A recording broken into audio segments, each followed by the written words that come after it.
mbokk internet du Seneweb TV seneweb.com Seneweb rajo ñu ngi at Cheikh Abdou Bara Mbacké Dolly nekk député nekk tamit tête de liste Yewwi Wallu fii nii si Mbacké moom la ñuy seq waxtaan tey ji Cheikh bi ñu lay nuyu. maa ngi lay fay di sant yàlla bu baax di gërëm si Ahmadou Bamba di am mbégte si dalal gi leen dalal fii pour waxtaan ak yéen ak askan wi. Cheikh Abdou ban bilan ngay tiré si campagne bi parce que fu mu toll nii moom li si des bareetul. waaw campagne bi bu ma ko doon tiré war naa ne 98% am na satisfaction totale parce que ku ne xam na campagne boo si dugg ak jafe-jafe yi nga xamante ni maanaam moom nga si duggee mais li ëpp solo mooy population bi ngay fekki déjà ñoom dañ lay namm suñu campagne au niveau de Touba ni ñu si war a def yëpp def nañ ko si dem nañ si yenn communes yi dem nañ wax ak askan wi wan nañ leen aussi tamit suñ bilan wan nañ leen aussi suñ procès yi nga xam ne moom la ñu jëm à 2022 jëm 2024 pour avant présidentielle bi mën naa ne daal bu fekkoon ni dañ ci bon am naa satisfaction ci li nga xamante ne mooy campagne électorale au niveau département de Mbacké. am lu xew si diggante bi Ousmane Sonko ñëw fi fii nii si Touba am ay kàddu yoo xam yëkki ne ko waaye dèjà ñëw bi mu fi ñëw moom si turu Wallu ak Yewwi pour yow yan jeexital la mën a am seen campagne. waaw mais xam nga di kontaan rek xam nga ni Ousmane Sonko ñëw gi mu fi ñëw man maa ngi koy wax sax mi ngi fàttali ñu Ablaye Wade à 2017 parce que moom rek moo fi amaat lu mel ni ci leader politique kooku dañ koy nangul ndax askan wi ñoo ko bëggal seen bopp mu ànd coalition boo xamante ni dafay nekk coalition boo xam ne entre Wallu ak Yewwi ñu def intercoalition may tamit ma liggéey si dëkk bi liggéey boo xamante ni tey ñoom ñëpp rafetlu nañ ko kon bu fekkente ñëw na ànd coalition bu xam bi Yewwi pour ñëw soutenir bannière Wallu bi mais Touba ak yëpp dañ si am mbégte kontaan si te li génn fii nii amul fenn fu ma si génn ci Sénégal kon yaakaar naa population Touba ginnaaw tey bu ñu leen dellu la njukkal ci mobilisation bi ba pare ñaax leen ci fi nga xam fa la ñu jëm xam ni Ousmane Sonko dafa nekk avenir jeunesse bi aussi moo tax que jeunesse bi am si moom yaakaar ba xamante ni fu nekk lañ ko yàkkamtee gis rawat ni fii nga xam ne nag këram la parce que wax naa ko sax ci kaw nee naa ko Ousmane comme dama la seexal moo tax ngeen nangu addiya parce que li mu fi am si addiya rek am na suñu bari yoo xamante ni tey bu ñu ko doon laaj un mois duñu ko am comme moo lay wane fi askan wi toll si moom kooku yàlla moo koy dogal c'est un phénomène la Ablaye Wade nii la meloon tey Ousmane Sonko noonu la mel Cheikh Abdou Bara noonu la mel kooku dañ ko sant yàlla aussi parce que Touba moom ku ñu jaral nga ñu génn massivement si taw bi am na foo xam àgg nga foofu noonu loolu nag ñu ngi yaakaar askan woowu yàlla bu mu tas si ñun ci barke Cheikh Ahmadou Bamba. mais yëg na fay kàddu opposition bi lu si bëree bëri mere ko ndax jàpp nga ne kàddu yu mu yëkki wax ko si leen si opposition bi wax na Yewwi ak Wallu rek ñoo fi opposition yeneen yi Macky Sall moom moo la ngemb ndax jàpp nga ne kàddu la yoo xam te ni yelloon na ku mel ni Ousmane Sonko di ko yëg. oui mais loolu c'est confirmé loolu koy dëgg la Ousmane da ko wax dafa weexu donc rek mais man mii doo ko yàgg naa ko wax am na si ay liste yoo xam ne Macky Sall moo leen parrainé moo leen complété ay parrainage am na ñoo xam ne sax maanaam seen caution wóorul amuñu mooyun campagne fan lañ ko jëlee dañ leen a maanaam dox rek uniquement pour ñu maanaam casser li nga xam mooy rythme opposition bi rawatina Touba gi ndax Touba dañ ko xam ni ñoom daan fi perte goo xamante ni duñ ko mbase gis si àddina ñoom ñëpp fi mu doon daanaka ñoo xoolee ñu nekk si candidat juróom-ñetti candidat yëpp ñoom ñëpp am na ay liste Touba pour jéem fi tibb dara ngir ñu li ñu fa war a am mu gën a manqué mais ñoom dañuy sonal seen bopp Ousmane Sonko loolu mu wax am na si opposition yi ñoo xam ni. Macky Sall la ñuy liggéeyal te bala ngeen see xam dala élection 2022 yi jàll su boobaa député ñi am dañuy dem ci ñoom ci waa Benno Bokk Yaakaar moo tax ñoom ku leen woteel ñoom nga woteel fii ñun ñoo fi nekk muy coalition Wallu ak Yewwi képp koo xam ne pare nga pour jàppale opposition bi ci suñ programme li nga xam mooy avenir réew mi jëm kanam démocratie bi jaar yoon injustice bi nga xam moom lañu teg askan wi ñu mën ko dindi dund gi yomb yi da ngay war a woteel li nga xam mooy intercoalition Wallu Yewwi te Wallu bi si boppam nekk tey si département Mbacké président Ablaye Wade nekk li nga xam mooy tête de liste nationale bi ku loolu mooy li wér mooy li am ndax chaque jour élection bu masa am rek da nga gis maanaam loxo boo xamante ni nguur gi dugal na ko ci li nga xam mooy ci wetu opposition bi jox leen ay moyens defal leen yoo xamante ni tey da ngay xool élection yi 2017 47 li si fi amoon am ñu tey ñoom ñëpp dem nañ si nguur gi loolu dafay am ci nguur gu mën di doon rawatina nguuru Macky Sall ndax moom jàpp na ni adversaire am bi gën a rëy mooy coalition Wallu Yewwi intercoalition boobu léegi nag bu fekkente ni loolu am na day jéem a xool loo xamante ni tey ci yeneen coalition yi ñoo xam ne dañuy ñëw tibb dara ba pare daw làqu si moom te ñoom ñëpp seen i programme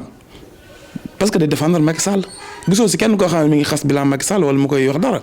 te ku ne xam na ni tey situation dëkk bi dafa catastrophique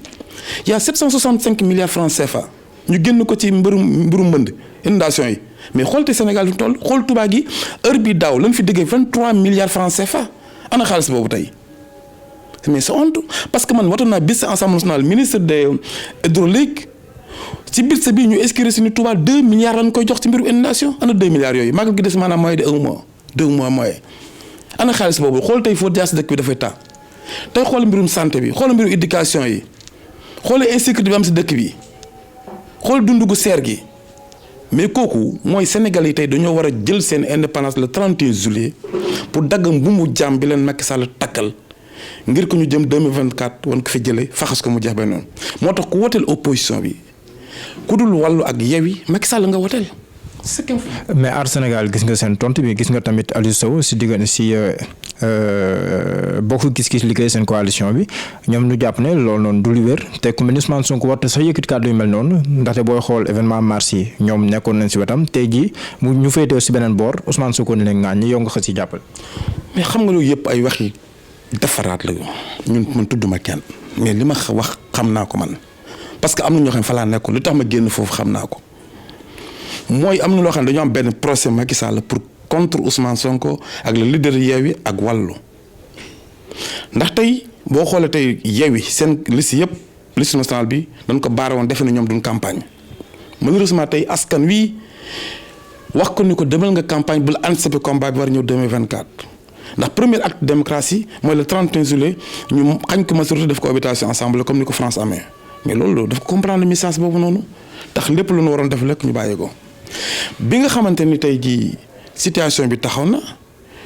am na si ñoo xamante ni tey mois de mars boobu noonu bi Ousmane Sonko pare pour dem sant leen remercier leen mais ñoom dañu tëj seen i bunt ci opposition bi man xam naa si dara. non du ma tudd tur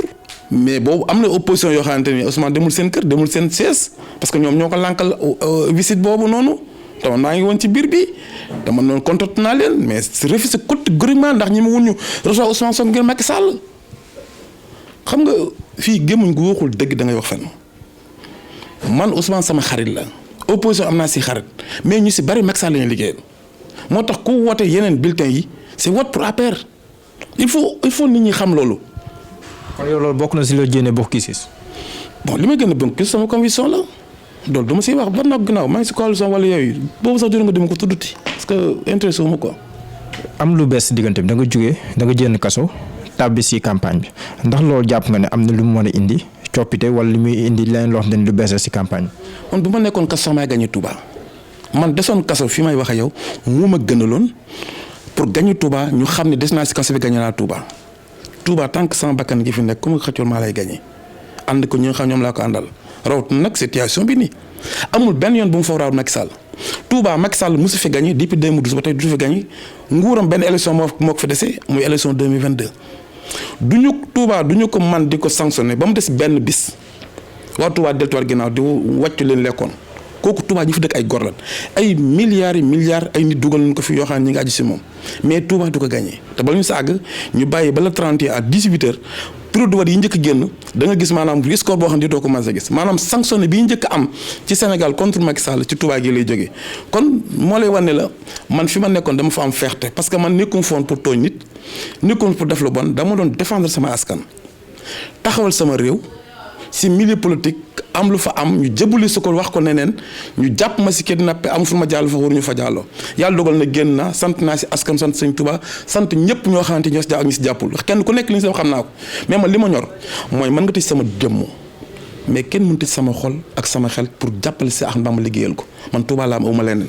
ba mu doon faatu sama bakkan bii sëñ Touba laay tudd parce que mooy li ma ñor mënuma sama deret bi sëñ Touba ne jur sama maam may mel neneen wala ma jaay sama ngor sama alal maa ko liggéey sama jëmm sëñ Touba laa ko jox Macky mënuma jënd mënuma fitnaal mënuma xupp mënuma xàpp la ma manal moom mooy li ma def barki démb te loolu dama si feex parce que sëñ Touba ku ne xam nañ du tooñ te Touba yi def nañ ko ba bi muy génn àddina résidence surveillée la nekkoon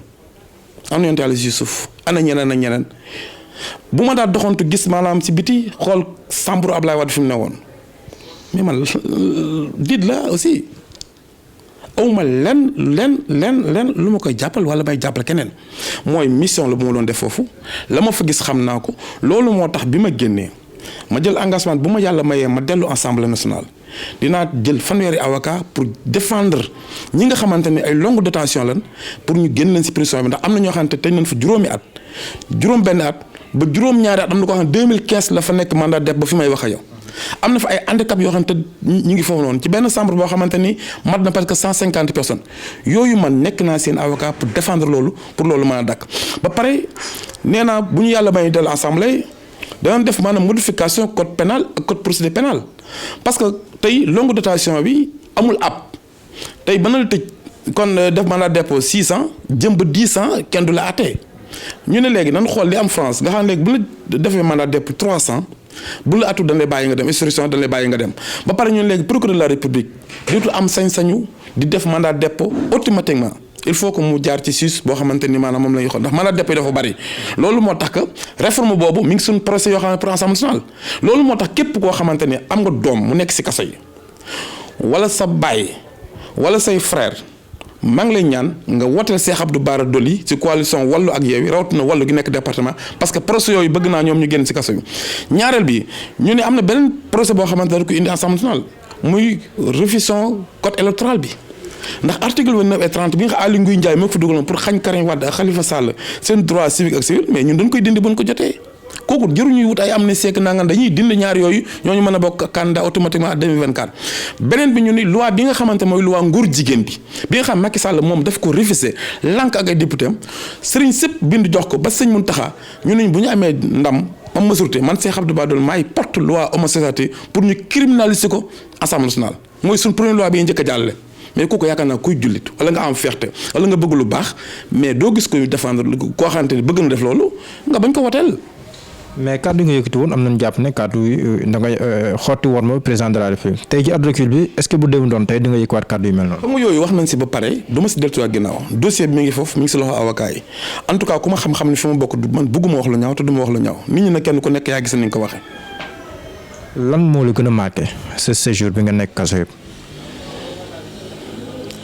li ma ci gën a marqué bokk na si. bi ma wooyee maanaam Mbàkke mu ne kenn du fu yoo Mbàkke suur boobu métti na ma deuxième suur mooy bi ma seenee di ma yóbbu maanaam tribunal ngir humilier ma ñaar yu ñoo ma gën a marqué. lan moo la fa gën a neex. li mu fa gën a neex mooy ña ma fekk ñoom ñëpp ñu bàyyi seen i kaso seen fàtti seen pen ñëw di ma soutenir la ma fa gën a neex suur bi ma njëkk bisu àjjuma ñëw imam bi ma